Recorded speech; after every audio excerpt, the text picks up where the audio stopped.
Guys, my name is Pavan. I'm from SP Robotics Tarnaka, and I have completed beginner level. And my project is floor drying robot.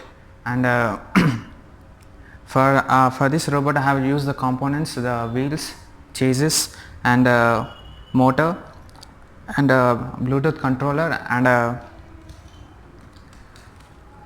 battery. And in additionally, I have used that a sponge and a fan.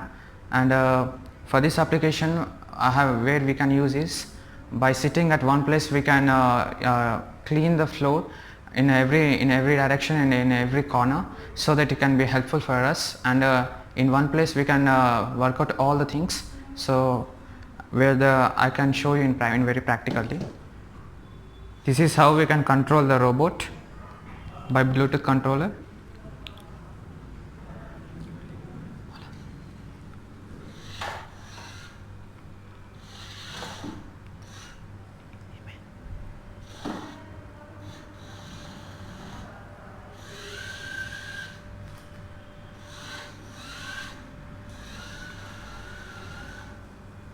As you see, we can we can dry the floor by fan.